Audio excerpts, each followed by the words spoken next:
भारत की भूमि पर एक दिव्य पुरुष ने जन्म लिया।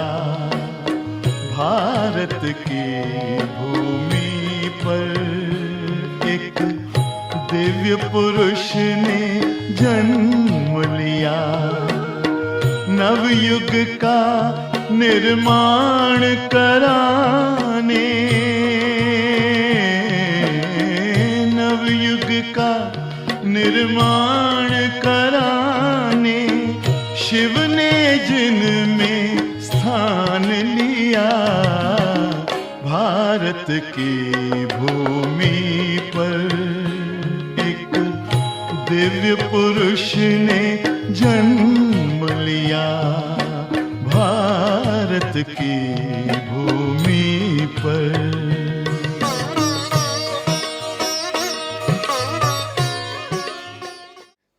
ओम शांति।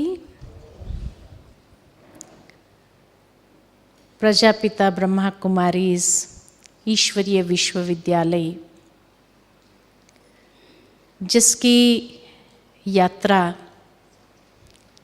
करीबन 80 साल पूर्व प्रारंभ हुई थी और ये ईश्वरीय विश्वविद्यालय की स्थापना, कहा जाता है कि परमात्मा को एक नई सृष्टि, एक न्यू वर्ल्ड ऑर्डर रचने का संकल्प आता है। गीता में जिस तरह से वर्णित है कि जब परमात्मा को नई सृष्टि रचने का संकल्प उत्पन्न हुआ तो वो संकल्प रूपी बीज ब्रह्मा जी को दिया और ब्रह्मा जी ने संकल्प से अपनी सृष्टि का, एक नई सृष्टि का निर्माण किया। जब ये नई सृष्टि रचने का संकल्प ईश्वर को उत्पन्न होता है, उस समय ये संसार में कौन सा समय चल रहा था? तो देवों की सृष्टि नहीं थी, असुरों की सृष्टि भी नहीं थी, परंतु मनुष्य सृष्टि थी। कि जब संसार में घोर अधर्म का समय हुआ और ऐसे अधर्म के समय पर ही परमात्मा को ये संकल्प उत्पन्न हुआ, अधर्म का नाश और एक सत धर्म की पुनः स्थापना करने का। परंतु परमात्मा खुद करता नहीं है, उनको कहा ही जाता है करन करावनहार है। तो इसीलिए वो ये कार्य ब्रह्मा जी के द्वारा कराते हैं। पिता श्री ब्रह्मा बाबा जो लौकिक दुनिया के अंदर एक बहुत बड़े हीरे जवाहरत का व्यापार करते थे।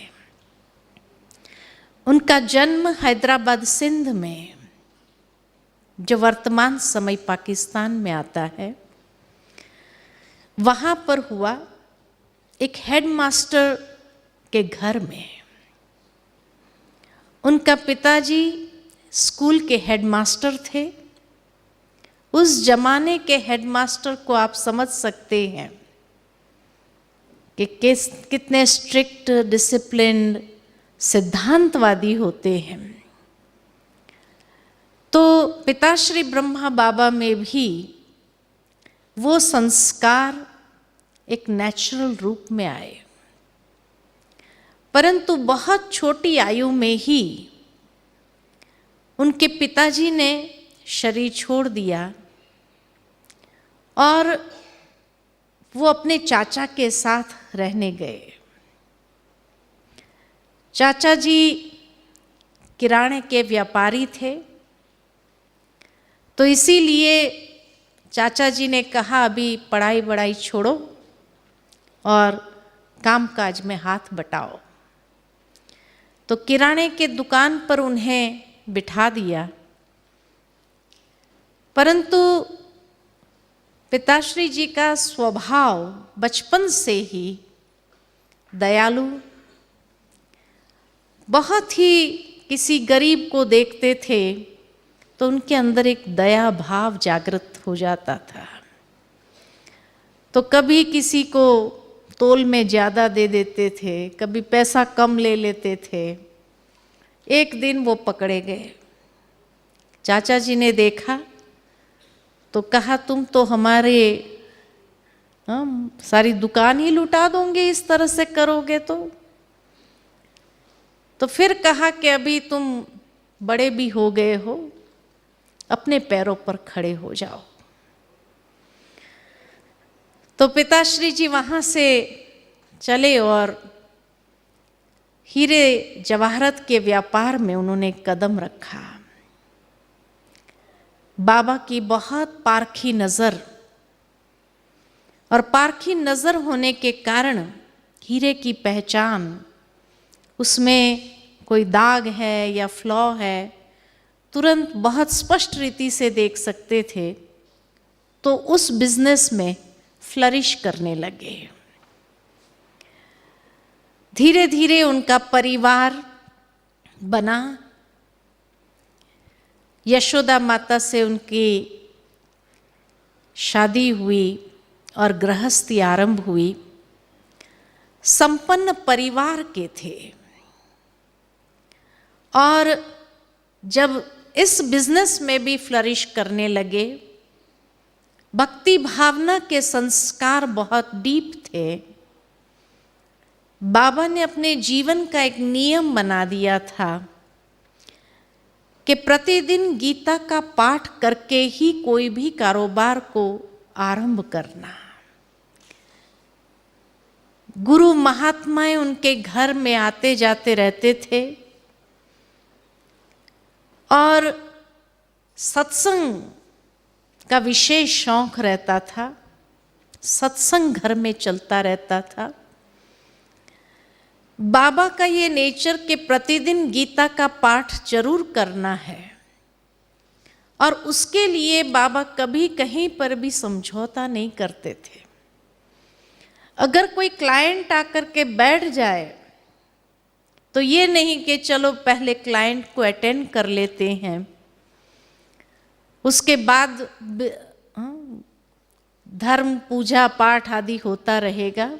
नहीं, बाबा अपने सिद्धांतों को कॉम्प्रोमाइज कहीं नहीं करते थे, अपने वैल्यूज को कभी कॉम्प्रोमाइज नहीं किया। भले क्लाइंट बैठा रहे लेकिन गीता का पाठ आधा छोड़ करके कभी उठते नहीं थे। स्वभाव से जैसे कहा दयालु स्वभाव, विशेष त्योहारों के दिन पर या विशेष दिनों पर खास गरीबों को दान करना, इस तरह की बाबा की जीवन शैली थी। लेकिन ये सब कुछ करने के बाद भी एक खोज थी, सत्य की खोज। इससे आगे और क्या, जरूर कुछ होगा। ये सत्य की खोज जारी थी और धीरे धीरे उनकी भक्ति भावना के कारण कहो, उन्हें एक दिन विष्णु चतुर्भुज का दिव्य साक्षात्कार हुआ।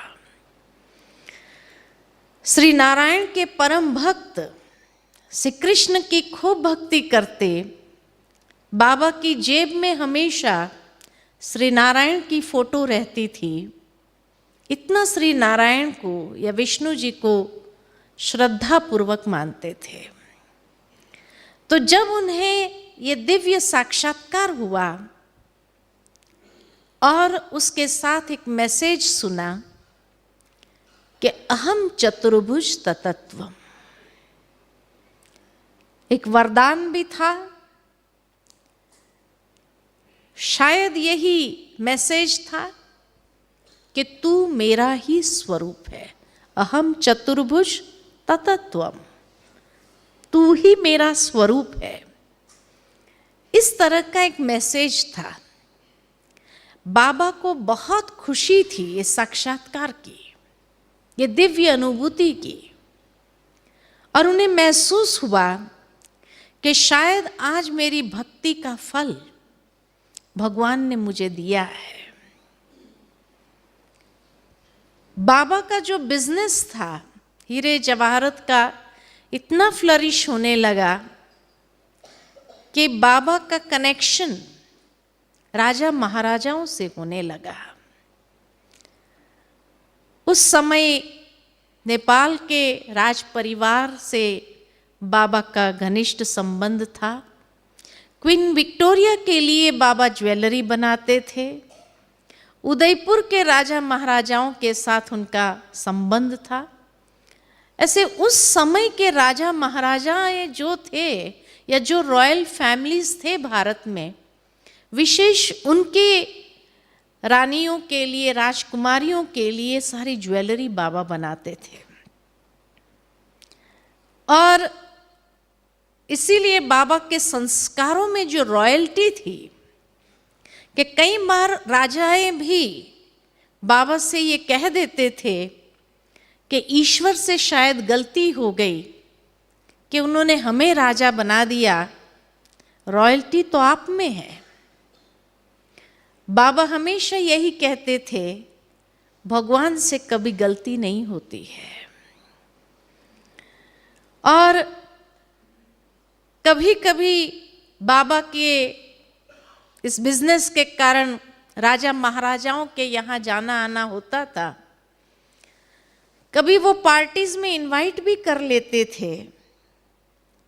तो बाबा का जीवन सात्विक जीवन होने के कारण कभी भी कोई पार्टी में अशुद्ध चीजों का सेवन बाबा ने नहीं किया।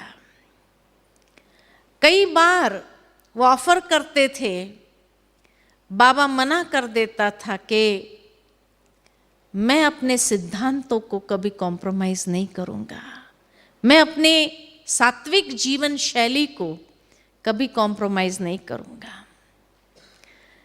तो ये बाबा का जीवन चरित्र था। जीवन में उन्होंने 12 गुरु किए थे। हर गुरु से कोई ना कोई ऐसा विचित्र अनुभव होता था जिस कारण बाबा और आगे तलाश कि इससे आगे, इस गुरु से भी आगे क्या है।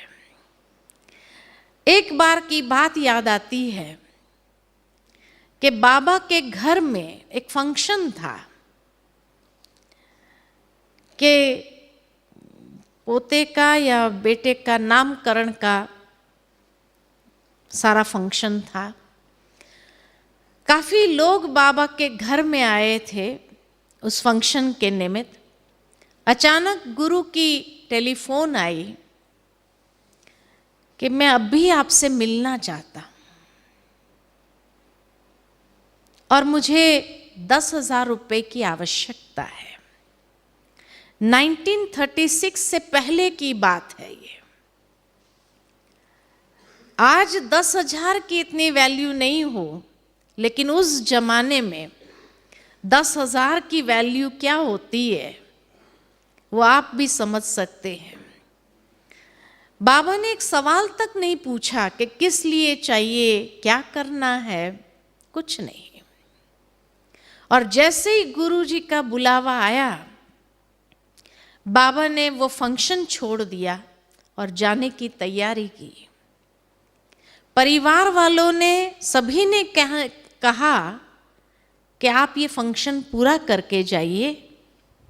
बाबा ने कहा अगर काल का बुलावा आए तो क्या हम काल को मना करेंगे कि भाई ये फंक्शन है, फंक्शन पूरा होने के बाद आप हमको लेने आना। गुरु का बुलावा काल का बुलावा होता है और इसीलिए मेरी फर्स्ट प्रायोरिटी वो है। तुरंत वहां से चल पड़े और गुरु जी को जाकर के वो 10,000 रुपए दिए। बाबा ने कुछ भी पूछा नहीं, परंतु गुरु जी के मन में ये बात आई कि कम से कम मुझे इतना तो उनको बताना चाहिए कि मैंने ये 10,000 रुपया क्यों मांगा है। और उस वक्त गुरु ने कहा कि देखो लखी बाबू, ये 10,000 रुपये मैंने इसलिए मांगे कि मेरा एक शिष्य सट्टे में हार गया है, उसकी इज्जत बचाने के लिए ये 10,000 रुपये की आवश्यकता है। तब बाबा को ये लगा, अगर एक गुरु एक शिष्य को सट्टे की आदत से छुड़ा नहीं सकते हैं, तो वो हमारी मुक्ति या हमें मोक्ष का द्वार किस तरह से बता सकते हैं। तो हर गुरु से ऐसा कोई न कोई विचित्र अनुभव होता था, जिस कारण बाबा की तलाश और आगे जाती थी कि इससे आगे कोई गुरु हो उसके तरफ जाए। ऐसे करते करते 12 गुरु किए। जब विष्णु चतुर्भुज का दिव्य साक्षात्कार हुआ तो उस समय बाबा को लगा कि शायद ये 12वें गुरु की कृपा है जो मुझे ये दिव्य अनुभव हुआ है। उसी समय बाबा ने चिट्ठी लिखी गुरु को कि आपकी कृपा से मुझे ये दिव्य अनुभूति प्राप्त हुई और ये संदेश सुनने को मिला कि अहम चतुर्भुज तत्व। क्या आप उसको क्लैरिफाई कर सकते हैं कि क्या मुझे ये मैसेज मिला है? तब 12वें गुरु ने उस चिट्ठी के जवाब में लिखा कि मेरी कृपा से ये दिव्य अनुभव नहीं हुआ है, क्योंकि मुझे अपने जीवन में अभी तक ऐसा कोई साक्षात्कार नहीं हुआ है। ये साक्षात्कार कराना, ये अनुभूति कराना किसी इंसान के बस की बात नहीं है। ये तो जब ऊपर वाले की कृपा होती है तब ऐसा दिव्य अनुभव होता है। जब गुरु जी की ये चिट्ठी प्राप्त हुई तब बाबा इसी खोज में आगे बढ़े कि फिर ये दिव्य अनुभव कराने वाला कौन है। और इस खोज में बाबा हैदराबाद सिंध से बनारस गए।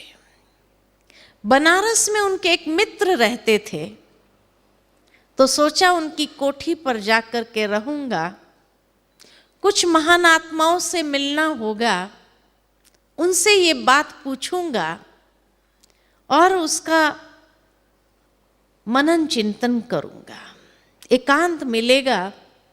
और इस ख्याल से वो बनारस आए। बनारस में जब मित्र के घर में रुके, संध्या समय था कि पिताश्री जी गंगा तट पर चले गए और वहां जाकर एक वृक्ष के नीचे बैठ गए। इसी ख्याल में थे कि आखिर वो दिव्य अनुभव कराने वाला कौन है और क्या कहना चाहते हैं, क्या संकेत देना चाहते हैं। जब इसी विषय को लेकर के मनन चिंतन कर रहे थे कि अचानक पुनः वो साक्षात्कार की स्थिति में चले गए और इस समय 4 साक्षात्कार हुआ। सबसे प्रथम साक्षात्कार जो हुआ, महाविनाश का साक्षात्कार, कि जिस समय बाबा ने देखा उस दृश्य के अंदर कितनी बड़ी सृष्टि का महाविनाश। 1936 के पहले ये साक्षात्कार जब बाबा को हुए, उस समय एटॉमिक बॉम्ब्स की रिसर्च भी नहीं हुई थी या एटॉमिक शक्ति की रिसर्च भी नहीं हुई थी। पहला बॉम्ब जब गिराया, एटॉमिक बॉम्ब हिरोशिमा नागासाकी के ऊपर 1947 में, तो 1936 में तो उसके बारे में किसी को ज्ञात तक नहीं था। परंतु उस समय बाबा ने साक्षात्कार में ये बात देखी कि आकाश से आग के गोले जैसे नीचे गिर रहे हैं और जैसे ही धरती को स्पर्श करते हैं सब भस्मीभूत हो रहा है। और इस तरह आग ही आग चारों ओर फैलते हुए देखी, कितने लोग उसमें झुलस रहे हैं ये देखा। दूसरा साक्षात्कार उसके बाद देखा कि खूनी नाहक खेल हो रहा है। जाति भेद, धर्म भेद, भाषा भेद, ये भेदों के कारण जो लड़ाई झगड़े और खून खराबा के खून की नदियां बह रही है।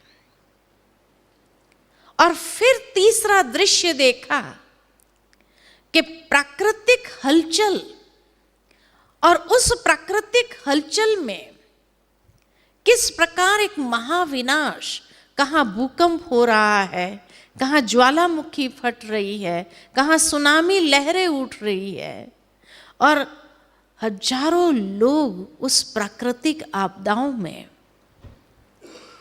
नष्ट होते जा रहे हैं। और इस तरह ये तीन दृश्य महाविनाश के देखे कि पिताश्री जी की आंखों से अश्रुधार बहने लगी और मुख से यही वचन उच्चारे, बस करो प्रभु, मैं ये दृश्य देख नहीं सकता हूं आगे, बस करो। काफी देर तक वो वृक्ष के नीचे बैठे थे, इस विनाश लीला को देख रहे थे। तो बाबा का जो मित्र था वो मित्र ढूंढने लगा कि आखिर लखी बाबू कहाँ चले गए। तो एक नौकर को भेजा कि देखो कहाँ चले गए हैं।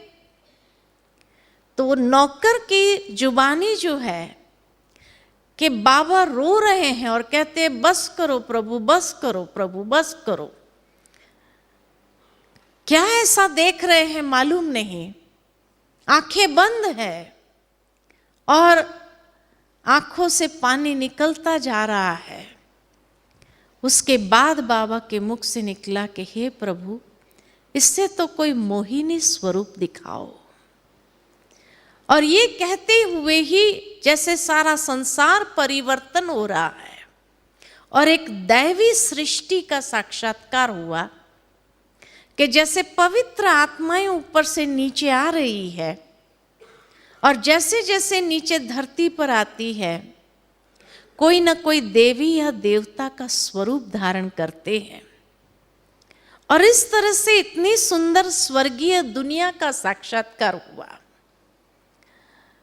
ये दृश्य देखते रहे और उसमें जैसे खो गए। और ये दृश्य देखने के बाद एक संदेश मिला कि निकट भविष्य में ऐसा महाविनाश होना है और उसके बाद ऐसी स्वर्णिम दुनिया तुम्हें बनानी है। जैसे ही बाबा अपने होश में आए तो मुख से ये वचन निकला, मैं तो ऐसी दुनिया कैसे बना सकता हूं, इतना महाविनाश और इतना बड़ा विनाश होने के बाद ऐसी दुनिया मैं कैसे बना सकता हूं। तो बार बार उनको स्पष्ट नहीं हो रहा था कि आखिर परमात्मा क्या कहना चाहते हैं। ये दृश्य दिखाने के पीछे ईश्वर की भावना क्या है वो समझ नहीं पा रहे थे। लेकिन इतना बड़ा महाविनाश का दृश्य देखने के बाद उनके अंदर एक वैराग्य वृत्ति जरूर उत्पन्न हुई। यही मन के अंदर आता रहा कि ये दुनिया खत्म होने वाली है, अब ये ज्यादा समय चलने वाली नहीं है, निकट भविष्य में ऐसा महाविनाश होना है। और बनारस से बाबा चले कलकत्ता की ओर। बाबा का बिजनेस हीरे जवाहरत का हैदराबाद सिंध में था, कलकत्ता में था और बॉम्बे में था। ये 3 स्थानों पर बाबा का ये बिजनेस चलता था। कलकत्ता में जो बिजनेस था वो पार्टनर संभालते थे तो जब वहाँ कलकत्ता पहुँचे तो पार्टनर से यही कहने लगे कि अब मैं इस बिजनेस से निकलना चाहता हूँ, आप हिसाब कर लीजिए, आपका जितना होता है आप ले लीजिए, मेरा जितना होता है आप मुझे दे दीजिए, मैं अभी इस बिजनेस में आगे नहीं। इतना वैराग्य बाबा को आया उस महाविनाश का दृश्य देखने के बाद। पार्टनर को भी बार बार लगे अगर बाबा निकल गए, क्योंकि बाबा का नाम ऐसा था उस समय में कि उस नाम से ही बिजनेस होता था।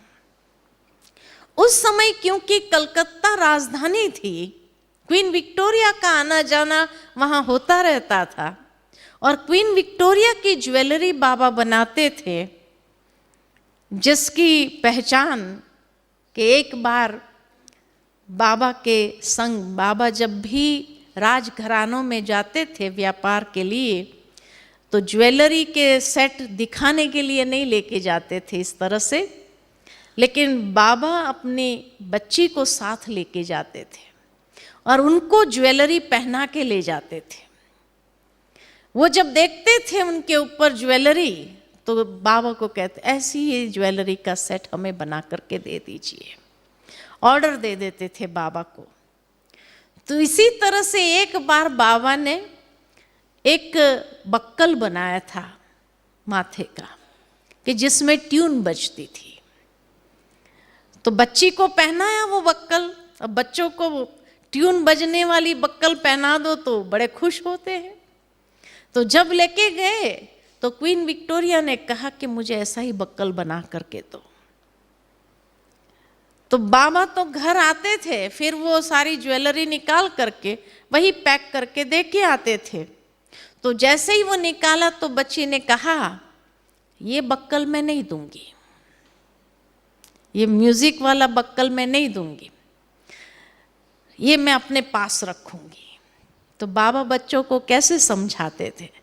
आज की दुनिया में अगर कोई बच्चा जिद करे तो क्या करेंगे आप, क्या करेंगे? हाँ, डांट लगा देंगे या थप्पड़ भी मार देंगे। बाबा ने बच्ची को कहा बेटी बासी रोटी खाएगी? कहा बासी रोटी क्यों खाऊं? बच्ची ने कहा। तो कहा ये बासी हो गया ना, ये बक्कल क्यों पहनेंगी तुम? तुमको रोज नया बक्कल पहनना चाहिए। तेरे लिए मैं नया बक्कल बना दूंगा कल, ये तो बासी हो गया। तो बच्चे भी मान जाते थे, आप बासी रोटी नहीं खाएंगे, ये बासी बक्कल नहीं पहनेंगे, छोड़ देते थे।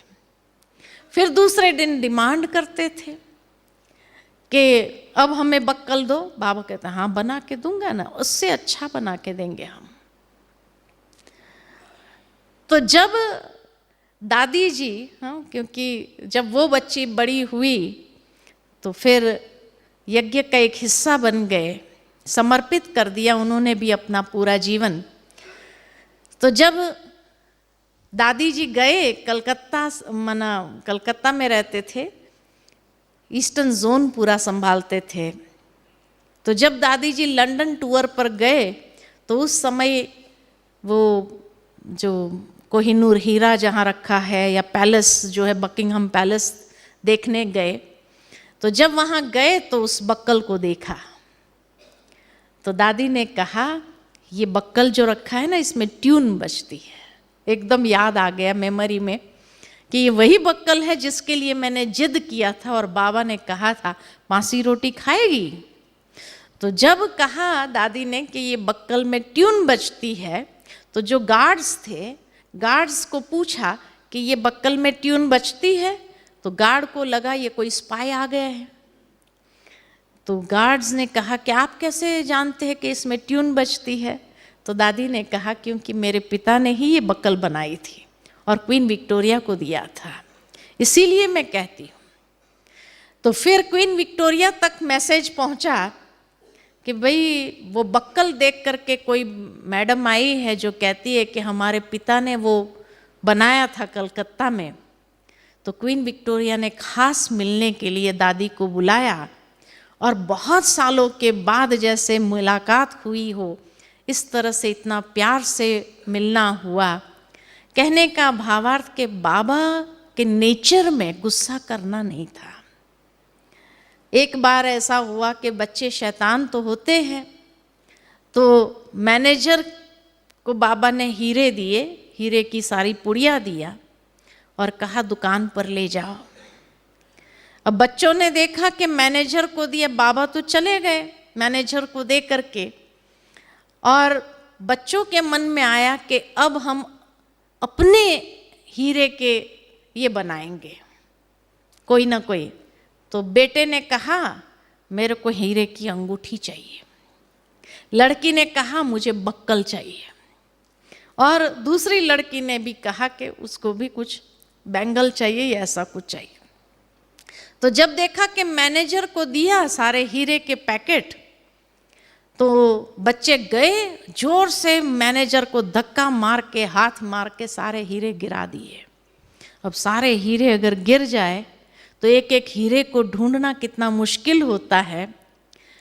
तो बच्चों ने क्या किया, जितने हीरे आए हाथ में ले लिए कि इतने हीरे तो बस हो गए हमारा बक्कल बनाने के लिए, हमारी अंगूठी बनाने के लिए, हमारी बैंगल बनाने के, और उतने हीरे लेकर भाग गए। उनको क्या मालूम हीरे की वैल्यू क्या होती है। तो लेकर भाग गए। तो बाबा के पास गए, मैनेजर ने कहा कि बाबा बच्चों ने आज बहुत शैतानी की है, सारे हीरे के पैकेट गिरा दिए और जितने हाथ में आए हीरे लेकर के भाग गए। बाबा ने कहा कोई बात नहीं, आप निश्चिंत रहो, वो हीरा मैं ले लूँगा बच्चों से। फिर घर में आकर कहा कि अच्छा बच्चों आज तुम्हारे लिए कुछ बनाना है हमें। अच्छा आपको क्या चाहिए? तो बेटी ने कहा मुझे वो बक्कल चाहिए। तो कहा ठीक है, तुम्हारे पास कितने हीरे हैं? तो बच्ची ने कहा मेरे पास 15 हीरे हैं। कहा 15 हीरे में थोड़ी बक्कल बनता है, बक्कल बनाने के लिए तो 25 हीरे चाहिए। तो दे, मैं 25 हीरे का तुमको बक्कल बना के दे दूंगा। उससे ले लिया 15 हीरे। फिर बेटे को पूछा तेरे को क्या चाहिए? कहा मुझे अंगूठी चाहिए। तेरे पास कितने हीरे हैं? उसने भी बताया कि मेरे पास इतने हीरे हैं। बाबा कहे मैं तेरे को इससे भी बढ़िया अंगूठी बना के दूंगा, लाओ। करके ले लिया, उससे भी, तीसरी से भी ले लिया। इस तरह से बाबा कभी गुस्सा नहीं करते थे। बच्चे की कितनी भी शैतानी होती थी, लेकिन बाबा कभी उनके ऊपर गुस्सा नहीं करते थे। एक बार बाबा कहीं बाहर से आ रहे थे और बच्चे तूफान कर रहे थे, खूब घर में तूफान मस्ती मचाई हुई थी। तो बाबा की धर्म पत्नी खाना पका रही थी, तो रोटी बना रही थी, हाथ में बेलन था। तो जब बच्चे बहुत तूफान मचा रहे थे तो उसने बेलन दिखाया कि अब एक एक बेलन सबको मारूंगी।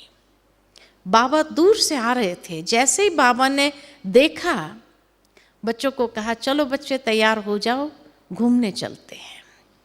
बच्चे खुश हो गए, तैयार होने चले गए कि चलो फिर आकर गाड़ी में बैठ जाओ।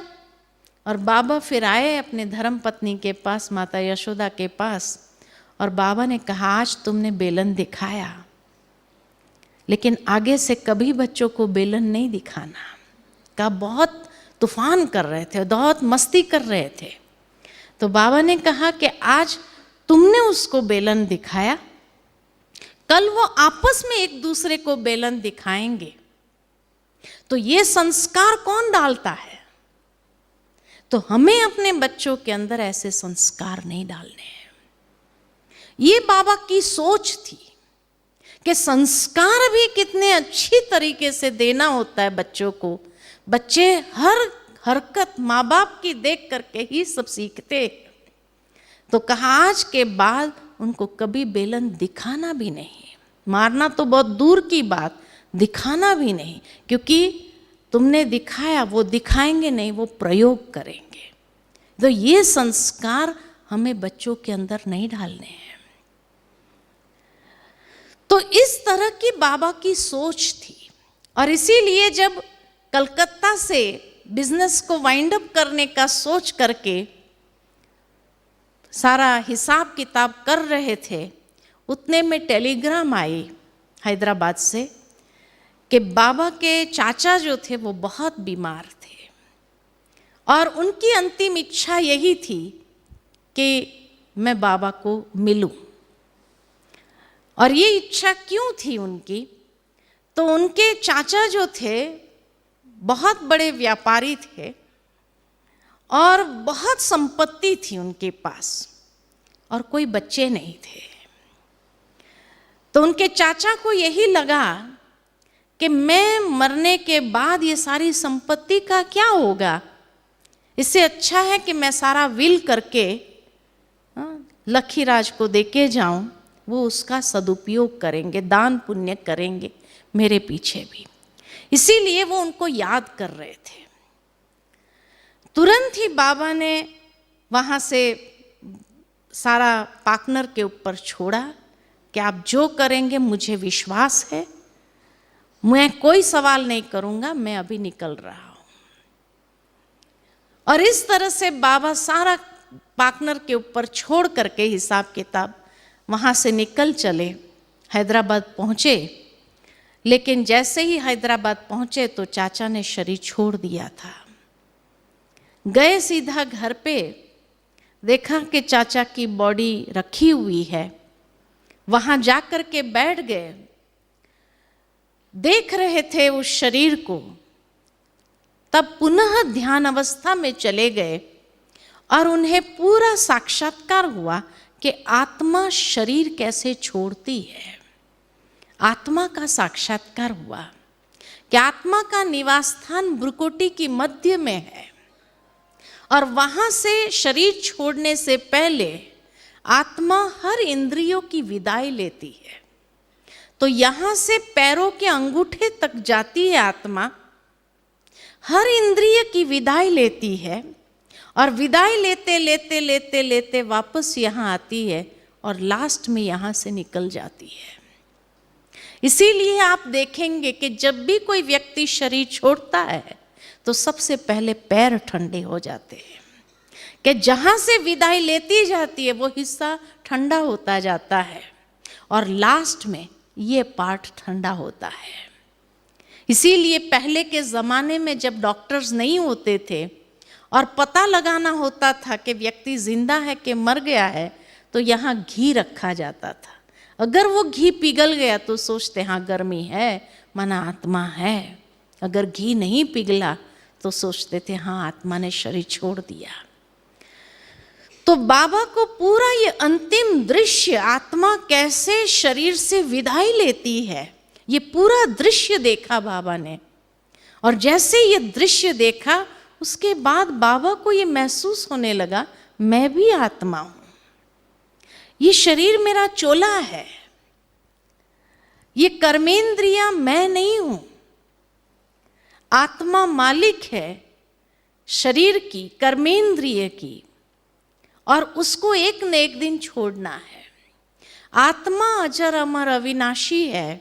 गीता का पाठ तो हर रोज पढ़ते ही थे, तो दूसरा अध्याय आत्मज्ञान का सारा स्मृति में आ गया कि शरीर तो वस्त्र मात्र है, आत्मा तो मरती नहीं है, एक चोला छोड़ करके दूसरे चोले में प्रवेश करती है। तो जैसे एक रटन चालू हो गया, मैं भी आत्मा हूं, जशोदा भी आत्मा है। एक एक को देखते थे तो जैसे आत्मभाव से देखना आरंभ किया, और ये आत्मभाव जितना उनका जागृत रूप में रहने लगा, दादियों का तो कहना था कि बाबा ने घर की दीवारों पर भी लिख दिया था मैं आत्मा हूँ, यशोदा आत्मा है, नारायण आत्मा है। हर एक का नाम लेकर के बाबा लिखते थे कि ये आत्मा है। आत्मा का भान या जिसको कहे सोल कॉन्शियसनेस, इतनी बाबा ने अपने अंदर विकसित की, खुद प्रैक्टिस किया सोल कॉन्शियसनेस में रहने के लिए। और उसके बाद बॉम्बे आए। वहाँ से बॉम्बे का बिजनेस उनका बड़ा लड़का देख रहा था, तो बबुलनाथ मंदिर के सामने आज भी वहां सतगुरु सदन है। उस सतगुरु सदन में पहले माले पर रहते थे, घर था। और बबुलनाथ मंदिर से एक पंडित जी रोज आते थे गीता पाठ सुनाने के लिए।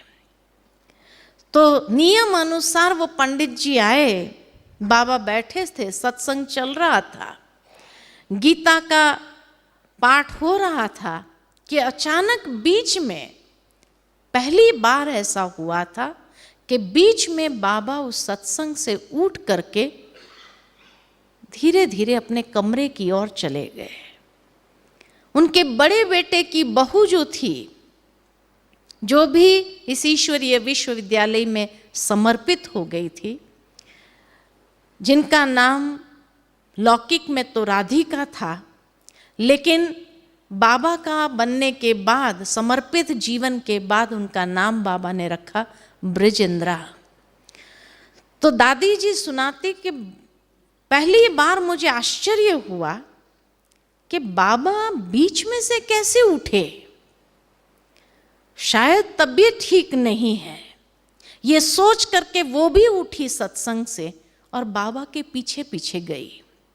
तो देखा कि बाबा जैसे सुध बुध में नहीं थे और जाकर के अपने पलंग के ऊपर पैर पर पैर चढ़ाकर अर्ध पद्मासन के रूप में बैठ करके आंखें बंद हो गई और जैसे ध्यान मग्न स्थिति में चले गए। बहू जो थी सामने बैठ गई, उसको लगा बाबा शायद ध्यान में है। जैसे ही आंख खोलेंगे तो मैं पूछूंगी कुछ चाहिए करके वो वहीं बैठ गई। थोड़ी देर के बाद बाबा के आंखों से आंखें खुलने लगी और आंखों से एकदम लाल प्रकाश चारों ओर ऐसा फैल गया कि सारे रूम को प्रकाशमय बना दिया। और इतना पावरफुल प्रकाश उसने देखा बाबा के नैनों से, और मुख से 3 वचन उच्चारण होते हुए सुनाई दिए। पहला वचन था निजानंद स्वरूपम शिवोहम शिवोहम। दूसरा महावाक्य था प्रकाश स्वरूपम शिवोहम शिवोहम। और तीसरा महावाक्य था कि ज्ञान स्वरूपम शिवोहम शिवोहम। और उसके बाद फिर वो लाइट चली गई, और जैसे ही लाइट चली गई नॉर्मल रूम हो गया और बाबा की आंखें जो बंद हो गई फिर वापस जब खुली तो बाबा एकदम, कहाँ गई वो लाइट, कहाँ गई वो लाइट। तब बहू ने पूछा बाबा कुछ हो रहा है आपको? तो बाबा ने कहा एक बहुत तेजोमय लाइट थी और ऐसे जैसे मेरे समीप आई, ऐसा लगा जैसे मुझ में प्रवेश किया उस लाइट ने और इस मुख के द्वारा कुछ उच्चारण किया और फिर चली गई। कहाँ गई वो लाइट, कहाँ गई वो लाइट? तब बहू ने सुनाया कि ऐसे 3 महावाक्य उच्चारण हुए जो मैंने सुने। ये परमात्मा का सबसे पहला पर काया प्रवेश था कि जब उन्होंने पहले तो साक्षात्कार करा करके बाबा के जीवन के अंदर वैराग्य, आत्मज्ञान और वो भूमिका को तैयार किया, और भूमिका तैयार होने के बाद परमात्मा का दिव्य अवतरण हुआ कि जिसमें परमात्मा ने अपना परिचय दिया कि मैं कौन हूं। तो निज आनंद स्वरूप मैं शिव हूं, मैं शिव हूं। प्रकाश स्वरूप मैं शिव हूं, मैं शिव हूं। और ज्ञान स्वरूप मैं शिव हूं, मैं शिव हूं। ये 3 बातों में अपना संपूर्ण परिचय दे करके फिर वो लाइट चली गई और इतना दिव्य अनुभव था, इतना लाइटनेस का अनुभव बाबा को हुआ कि उसके बाद बीच बीच में वो लाइट आती थी, प्रवेश करती थी, कुछ बोल करके उच्चारण करके चली जाती थी और घर में ही सत्संग आरंभ हो गया। जब उस लाइट की प्रवेशता होती थी तो ब्रजेंद्र दादी बताती थी कि ऐसा सन्नाटा हो जाता था घर के अंदर कि हर कोई कहाँ भी होता था, उस सन्नाटे से पता लगता था कि बाबा के कमरे में कुछ हो रहा है और तुरंत सब काम छोड़ करके सब बाबा के कमरे में पहुंच जाते थे। और उस समय कोई ना कोई महावाक्य, जैसे आकाशवाणी हो रही हो, इस तरह से महावाक्य उच्चारण होते थे और फिर वो लाइट चली जाती थी और इस तरह से एक सत्संग आरंभ हुआ। जो भी उस सत्संग में आते थे तो सबसे पहले तो बाबा ओम की ध्वनि करते थे और जब वो ओम की ध्वनि होती थी, उस ओम की ध्वनि में कई बहनें साक्षात्कार में चली जाती थी। कोई श्री कृष्ण को देखती थी, कोई श्री नारायण को देखते थे, कोई विष्णु जी को देखते थे, कोई सतयुगी सृष्टि को देखते थे, कोई महाविनाश को देखते थे। हर कोई को साक्षात्कार होता था। किसी को बाबा में श्री कृष्ण दिखाई देता था। इस तरह के साक्षात्कार होने लगे। अब जहां इतना समय भक्ति करने के बाद भी लोगों को अगर कोई प्राप्ति न होती हो और यहाँ सत्संग सुनने आते, ओम की ध्वनि करते थे और उस ओम की ध्वनि में साक्षात्कार होते थे या दिव्य दर्शन होते थे, तो जरूर है आवाज तो फैलेगा समाज में कि बाबा के सत्संग में जो जाता है उन्हें दिव्य दर्शन होते हैं, भगवान के दर्शन होने लगते हैं। तो धीरे धीरे लोग वहाँ पर दौड़ दौड़ के आने लगे। तो बाबा के आंगन में, रूम से आंगन तक लोग बैठते थे। धीरे धीरे वो सत्संग बढ़ता गया और करीबन 1000 लोग रोज आते थे उस सत्संग में, कि जहां परमात्मा के दिव्य अवतरण के द्वारा ये महावाक्य सुनते थे, अनुभूति करते थे और फिर घर जाते थे। अब जब हर एक अपना अपना काम छोड़ करके वहां पहुंच जाएंगे तो घरों में प्रॉब्लम्स तो शुरू होगी और इस तरह से घर में प्रॉब्लम्स आरंभ हो गई। सिंध देश में जहां हर प्रकार की तामसिकता, खान पान, हर प्रकार की तामसिकता थी। सिंधी कम्युनिटी के अंदर कहा जाता है कि उस समय माताएं बहनें पर्दे में होती थी और भाई विदेश में व्यापार के लिए चले जाते थे। तो महिलाएं घर में रहते क्या करती, तो ये सत्संग में पहुंच जाती थी। अब सत्संग रोज सुनने के बाद अच्छा लगता था। तो जब उनके पति विदेश से आए तो विदेश से आकर के जब देखा कि भाई रंग ढंग ही बदल गया है, ये तो सत्संग के दीवाने हो गए हैं, तो घर में लड़ाई झगड़ा आरंभ हो गया।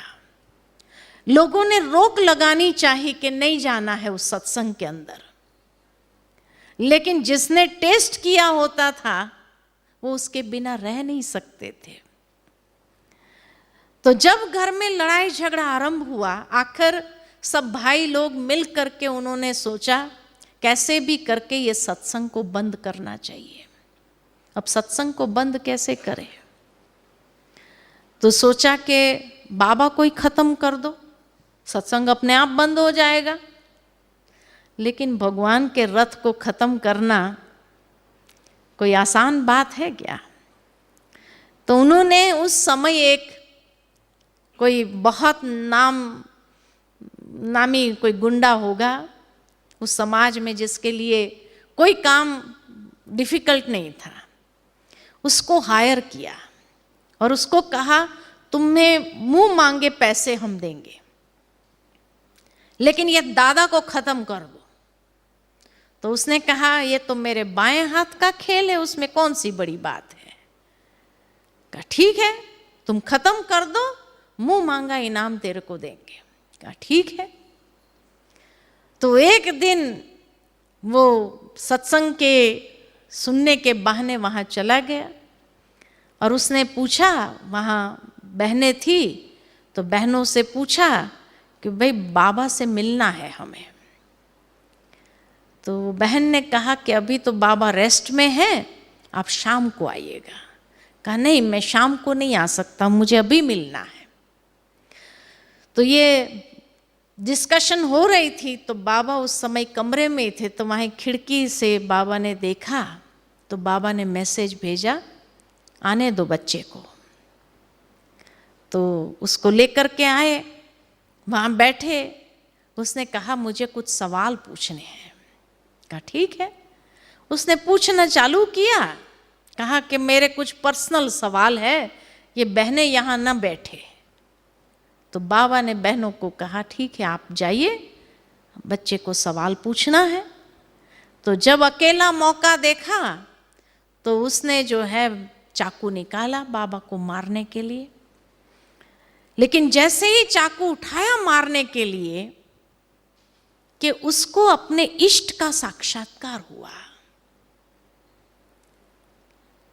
वो गुरु नानक देव को मानते थे, तो जैसे ही उन्होंने देखा कि बाबा के अंदर गुरु नानक देव का स्वरूप देखा तो पीछे हट गया।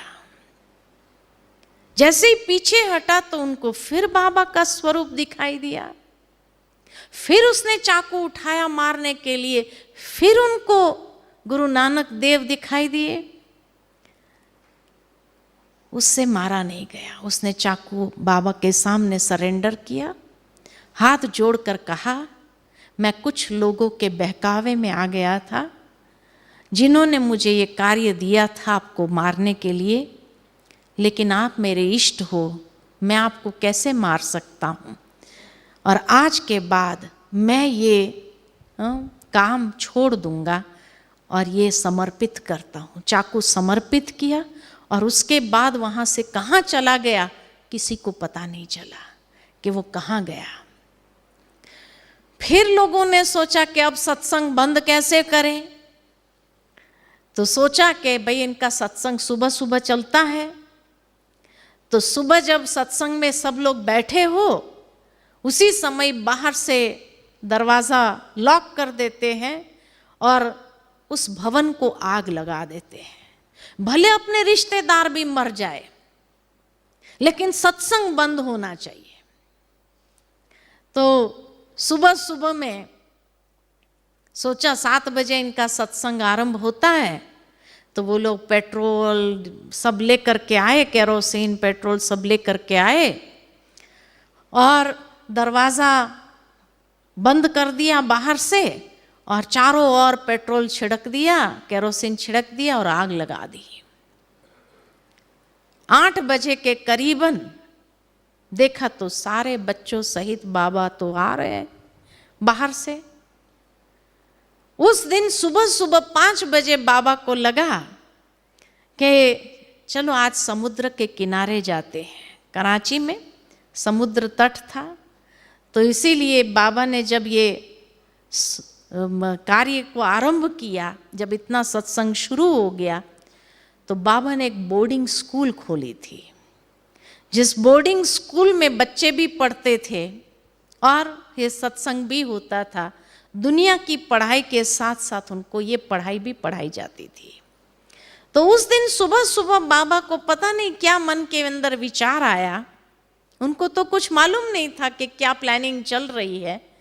सुबह 5 बजे सब बच्चों को लेकर के समुद्र किनारे चले गए और कहा कि एक तरफ स्थूल समुद्र होगा, उनकी लहरें, और दूसरी ओर ज्ञान का सागर परमात्मा के ज्ञान की बातें सुनेंगे। तो उस दिन समुद्र किनारे बैठ करके सत्संग किया और 7 बजे के बाद जब वहाँ से निकले 8 बजे आए तो देखा सारा घर जल रहा है।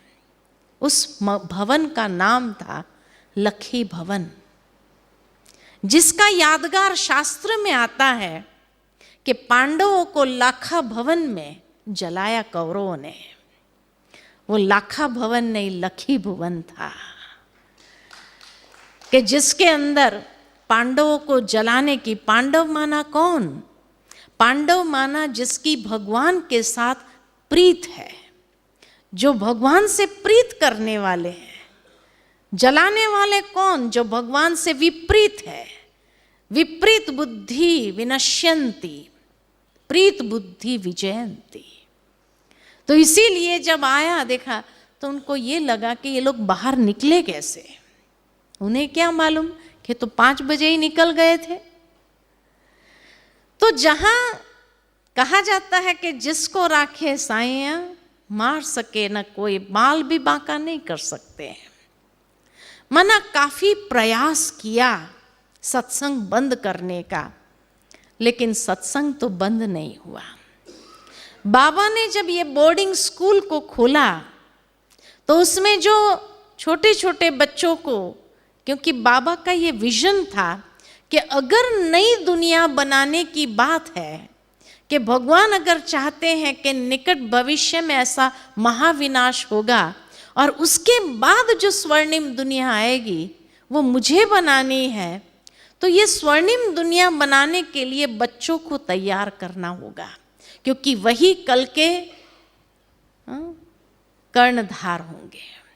तो इसीलिए बच्चों को ये आध्यात्मिक शिक्षा देते हुए उनके संस्कारों को परिवर्तन करना आसान है, ये सोच करके बाबा ने ये बोर्डिंग स्कूल खोली। उसमें दुनिया की पढ़ाई के साथ साथ आध्यात्मिक पढ़ाई, ध्यान कैसे करना है, ईश्वर को याद कैसे करना है, जीवन शैली कैसी होनी चाहिए, अमृत वेले से लेकर रात्रि तक एक स्पिरिचुअल लाइफस्टाइल के अंदर उनको ढालने का प्रयास किया बाबा ने। उस बोर्डिंग स्कूल में करीबन 350 बच्चे थे।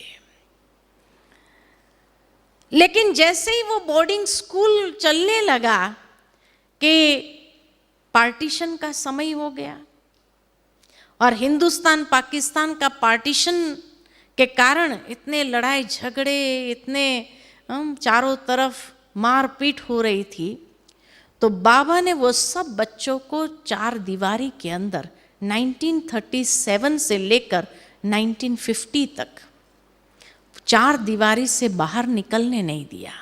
सबके पेरेंट्स तो बच्चों को छोड़ छोड़ करके भाग गए। अब बाबा के ऊपर 350 बच्चों की जिम्मेवारी थी। इनकम का कोई सोर्स नहीं था। 350 को पालना है।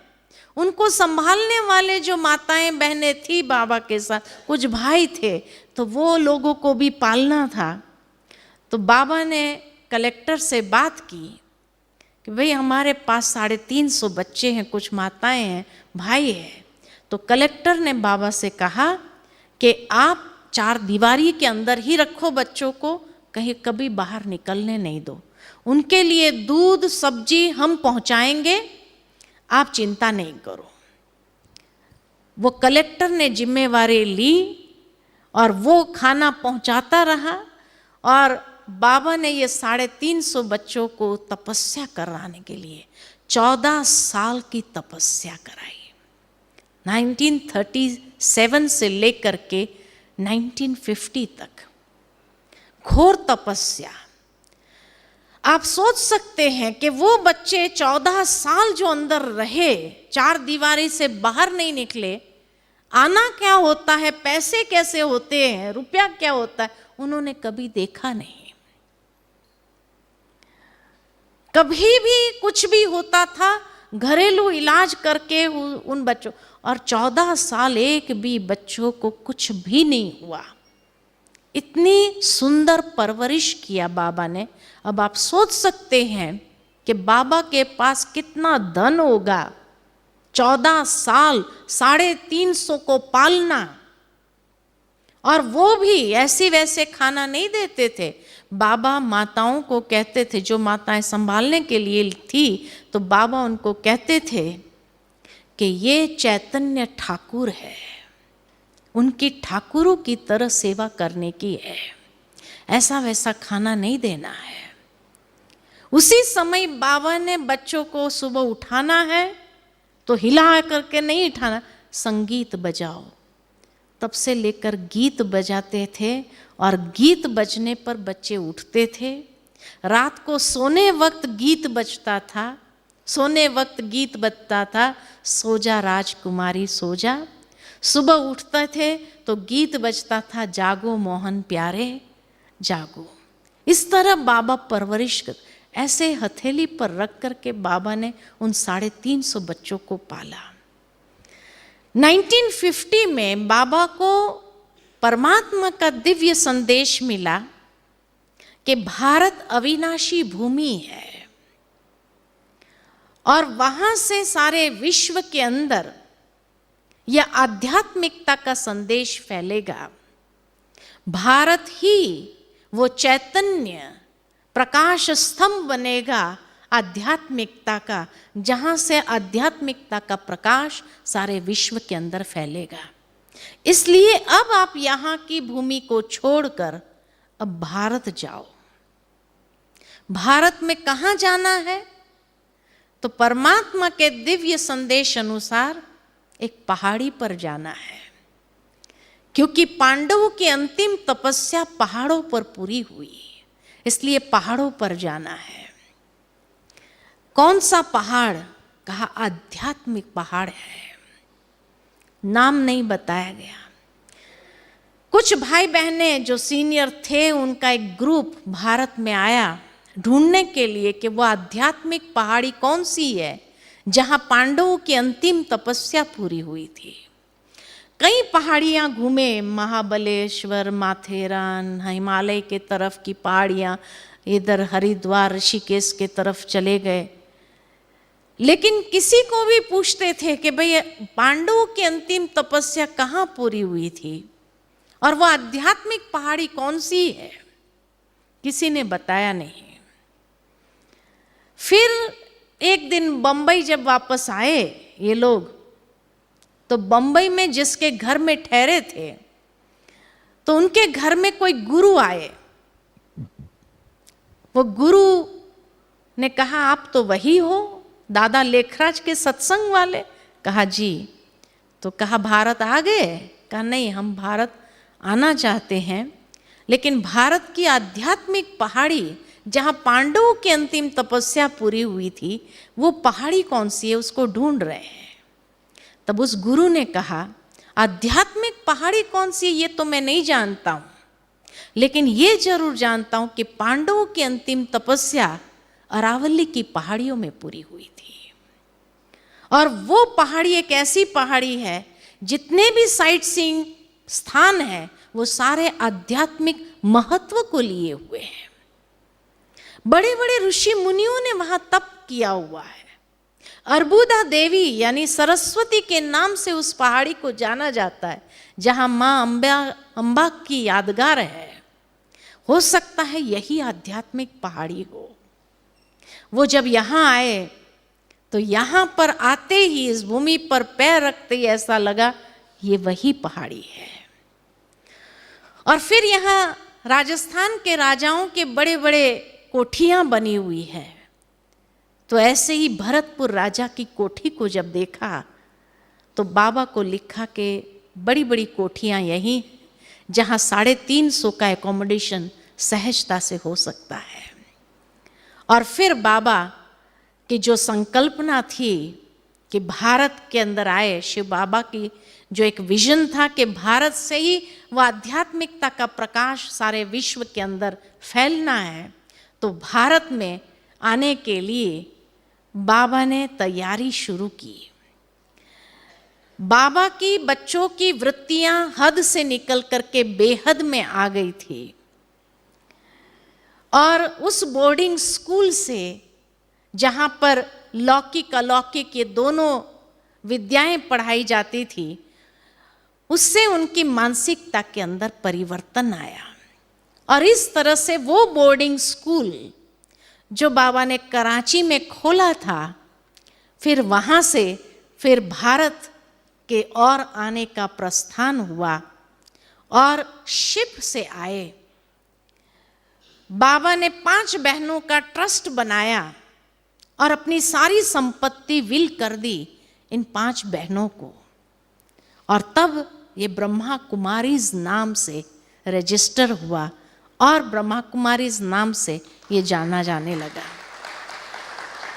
उसके पहले तो यही था कि ओम की ध्वनि से ये लोग जानते थे, तो ओम मंडली नाम से जाना जाता था। लेकिन जब बाबा ने भी अपने आप को संपूर्ण रीति से सरेंडर कर दिया और अपनी संपूर्ण संपत्ति ये 5 बहनों के नाम कर दिया, और मातेश्वरी जगदम्बा सरस्वती जो उस समय 14 साल के थे, तो बाबा ने उनके अंदर जो विशेषताओं को देखा कि वो विशेषता के आधार से बाबा ने उनको नाम दिया सरस्वती है ये, साक्षात ज्ञान की देवी सरस्वती। क्योंकि बाबा जो ज्ञान की बातें सुनाते थे उस पर इतना गहन मनन चिंतन करके वो सब बातों को सबके आगे स्पष्ट करती थी। वीणा बजाती थी, सितार बजाती थी, तो इसीलिए बाबा ने उसको नाम दिया ये साक्षात जगदम्बा सरस्वती है। और इस तरह से इस ईश्वरीय विश्वविद्यालय की पहली chief administrative head Mateshwari Jagdamba Saraswati को बनाया गया। और फिर भारत की ओर आना हुआ। जब पाकिस्तान छोड़ रहे थे 1950 में, 5 मई 1950 5550 डेट थी जब पाकिस्तान को छोड़ा, और इस जहाज के माध्यम से, तो उस समय कलेक्टर ने बाबा से सवाल पूछा कि हमारी सेवा में ऐसी क्या कमी रह गई थी जो आप इस भूमि को छोड़कर जा रहे हो। तो बाबा ने कहा कमी तो कोई नहीं रखी आपने, इतनी अच्छी तरह से संभाल की, लेकिन अब ऊपर वाले का जो आदेश है उस आदेश का पालन करना है। जब उनको ये बात बताई गई तब वहाँ कलेक्टर ने उस वक्त कहा कि जब तक आप थे इस भूमि पर पाक कार्य हो रहे थे, लेकिन अब ऐसा महसूस हो रहा है कि आप लोग जा रहे हो तो यहाँ नापाक काम भी होगा। और इस तरह से रोते हुए उसने विदाई दी। और उस समय जितने भी ऑफिसर थे उनको कहा इनकी एक सुई तक भी ये ले जाए, यहाँ कुछ भी छोड़ेंगे नहीं। सब कुछ पैक करके उनसे वहाँ से विदाई दिया उस कलेक्टर ने। और वो जहाज ओखा बंदर आया और ओखा से फिर माउंट आबू की ट्रेन लिया और ट्रेन के द्वारा यहाँ माउंट आबू पहुँचे। माउंट आबू में भी सबसे पहले जो पांडव भवन, जो पहला परिसर है हमारा, जैसे मैंने आपको कहा कि पांडव भवन की भूमि को क्यों चुना या माउंट आबू को क्यों चुना, क्योंकि शास्त्रों में दिखाया गया है कि ब्रह्मा ने सरस्वती को वेदों का ज्ञान इसी पहाड़ी पर दिया है। ये भी कहा जाता है कि पांडवों की अंतिम तपस्या यहीं पूरी हुई। जितने भी स्थान है किसी न किसी ऋषि मुनि के साथ की कोई कथा जुड़ी हुई है। जैसे गुरु शिखर चले जाओ तो सती अनसुया अत्रि ऋषि और दत्तात्रेय ने वहां पर तपस्या की हुई है। अधर देवी, अधर कन्या का मंदिर है जहां पर दिखाते कि अधर देवी ने भी यहाँ तपस्या की हुई है। अचलगढ़ का यादगार है, जैनियों का दिलवाड़ा मंदिर है। इस तरह सारे स्थान अगर देखे, और इतनी सात्विकता इस भूमि के अंदर थी कि मुझे याद आता है कि मैं जब इस स्थान पर आई हूँ 1992 में, यहाँ माउंट पर कोई फिल्म थिएटर नहीं है। कोई भी होटल में भी जो बियर बार बने वो भी 1996 के बाद बने। 96 तक इस भूमि पर इतनी सात्विकता महसूस करते थे हम लोग कि यहाँ पर कोई भी प्रकार के इम्प्योरिटी वाले कार्य नहीं होते थे। इतनी इस भूमि की पवित्रता महसूस की हुई है। तो इसीलिए कहा कि पिताश्री जी को परमात्मा ने जो आदेश दिया इस भूमि पर आने का, इसके पीछे भी एक बहुत बड़ा रहस्य है। और मुख्यालय का परिसर जो आप देखेंगे, 4 मुख्य स्थान देखेंगे। ओम शांति भवन है जो बहुत सुंदर 3000 सीटिंग कैपेसिटी का हॉल है। बाबा का कमरा जहां बाबा प्रैक्टिकल में रहे 1950 से लेकर 1969 तक, उस कमरे के वाइब्रेशंस आज दिन तक उस ऊर्जा को जो जाता है महसूस करता है। बाबा की झोपड़ी है जहां बैठकर बाबा बच्चों को पत्र लिखते थे।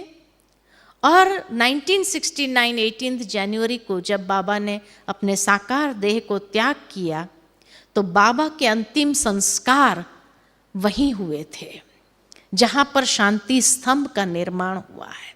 स्मृति स्तंभ है और जो भी ऊर्जा चेक करने के लिए आते हैं वो यही बताते हैं कि उस स्थान की ऊर्जा इतनी पावरफुल है। और ये हम लोगों का भी अनुभव है कि कोई भी निस्वार्थ भाव से किया हुआ शुद्ध संकल्प अवश्य पूरा होता है। जो निस्वार्थ भाव से संकल्प करके जाता है उसका वो संकल्प अवश्य पूरा होता है। इतनी पावर है उस ऊर्जा के, उस वातावरण के अंदर भी।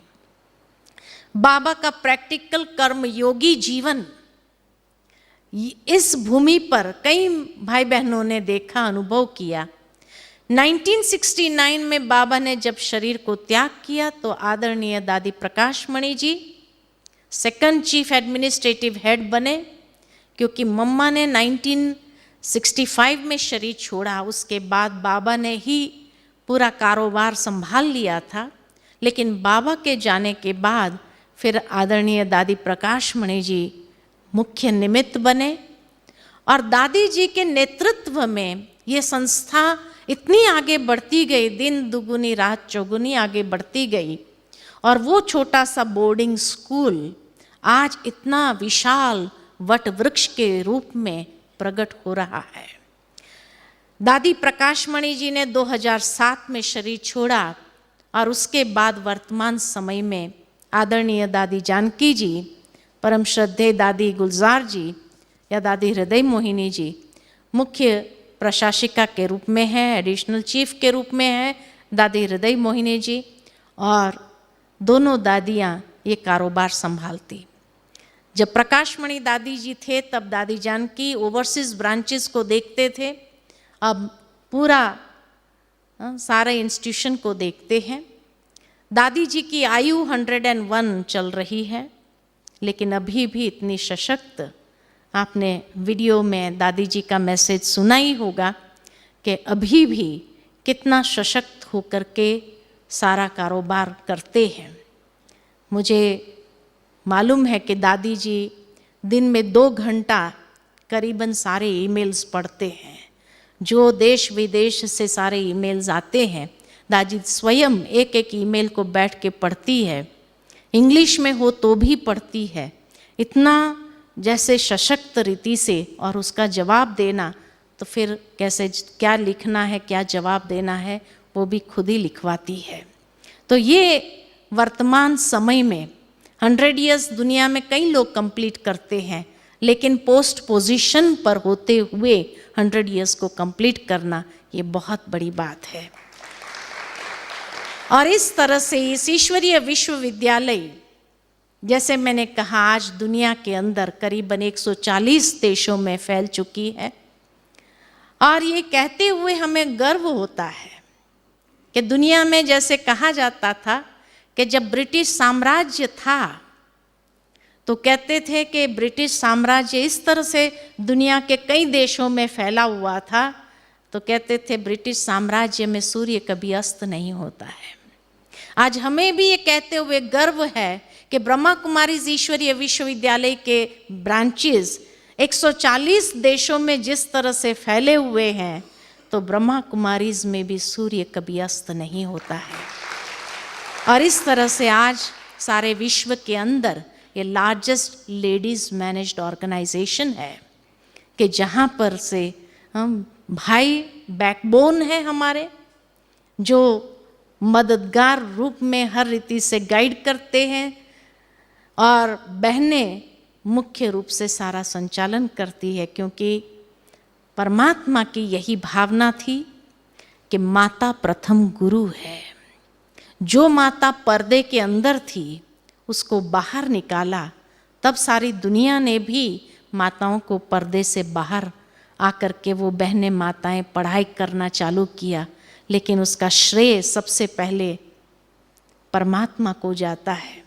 और माँ जब प्रथम गुरु बन करके संस्कार देने का कार्य करती, और इसीलिए भगवान ने भी माताओं बहनों पर यह ज्ञान का कलश रखा कि जिस तरह अपने परिवार को संस्कार देती है, इसी तरह सारे विश्व की आत्माओं को भी यही ज्ञान के संस्कारों का सिंचन करना है। और जितना सिंसियरली बहनें माताएं कर सकती है, उतना और कोई नहीं कर सकता है। इसीलिए परमात्मा ने ये ज्ञान का कलश माताओं बहनों को दिया है, और इस तरह से वो साक्षात शिव शक्तियाँ बन करके आज सारे विश्व के अंदर ये कार्य को फैला रही है। और जन जन तक ये आध्यात्मिक संस्कार, दिव्य संस्कार या एक नई सृष्टि का शुभ आगमन के लिए नींव रखने का कार्य परमात्मा बहनों के द्वारा करा रहे हैं। करण करावनहार वो है, हम लोग निमित्त हैं, निमित्त बन करके कार्य कर रहे हैं।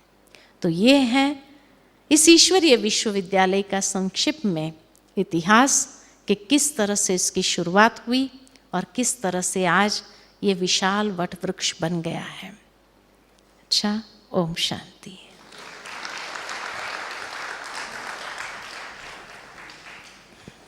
बहुत बहुत धन्यवाद दीदी जी।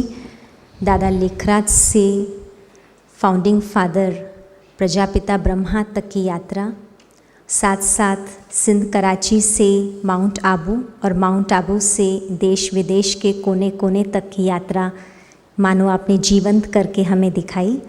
बहुत बहुत धन्यवाद फिर से।